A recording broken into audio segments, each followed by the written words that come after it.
This is Lance Corporal Elliot, who's going to take us through one of the biggest vehicles out here. It's the Mastiff. I was going to know about it. Well, how many people sit in a Mastiff, first of all? Basically, you can fit up to, I think it's 10 people in, including your top cover. Every man that goes in here will be designated a seat. However, we've got one seat that always stays spare for the top cover in case anything happens and it rolls over or it gets in a blast or anything. He can drop down and he's got his own designated seat in there. You're a driver? I command it. Okay. Yeah, so you have to do it in a pair. The driver and the commander work together.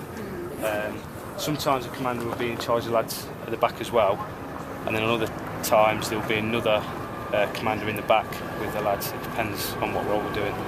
Where do you do your training back in the UK to learn how to use one of these? I did mine at Leconfield. It was a 5-day course to command it. The drivers do 2 weeks, a lot more arduous terrain and stuff. There is courses that run out in theatre only for operational requirement. You do 2 days, but what's it like being in one of these things out over the that wire? wagon is the safest thing we've got out here. It's 24 tons of just pure steel, and you can see the RPG armour on it. So if something went off in that, 9 times out of 10 you'll be alright. I don't want to jinx it. The kind of steel grid around it, what's that for? RPGs, for when the RPGs are coming in, so it doesn't penetrate the armour. Put that stuff across it basically, just to stop even more. So if we were to go out and about on patrol, this is the one we'd want to be in? Yeah, that's what I want to be in. Right. And any hairy moments whilst you've been out here? The only thing we've had, we've only been here 6 weeks, so I think, as Cecilia Macklin already said to you, was we think we might have been IDF'd while we're out on the ground, but we're not 100% sure on that. IDF'd? Indirect fire, basically a rocket coming over us and landing behind us. It's not been confirmed yet whether it was or not, so we don't know. And you've been out here for 6 weeks. How long does it take to kind of get fully acclimatised and so you actually kind of feel comfortable as though you're ready to do a good day?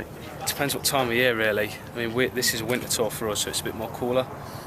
So you're looking at probably a week max. But when we went to Iraq, it was a summer tour a few years ago, and it was like 50 odd degrees, so it took so much longer to acclimatise. And what about just kind of, if the newer lads, perhaps if it's their first tour, how long does it take them to kind of get rid of perhaps any nerves that they might be feeling if it's the first time they've been in theatre? When you get out on the ground, once you've done your first patrol and you're happy with the area where you are, you've finally been out on the ground and you've been out the gates down south and that, then you start thinking, right, this is a bit better now, a bit more relaxed. Last question. Yeah. I'm well known for my military vehicle knowledge, but one thing I don't know is, what's the V on the side? The V is the number of the wagon. Oh, is it? If you look, they're all different. There you go. Entered something somebody else couldn't earlier. Now, just actually, Lance Corporal, can we take you over here and just ask you what this is all about? All right. Looks like it's very important, this bit. This is extremely important. Do you know anything behind this, do you? Big Ted? No idea. It's also the name of the wagon. One of our lads unfortunately got killed last year. October 1st. Yeah, it would have been last year. The first time we were out here. So we named the wagon after him, and this is where his wagon sits basically, which is the wagon behind you. This is his wagon here. And who was that?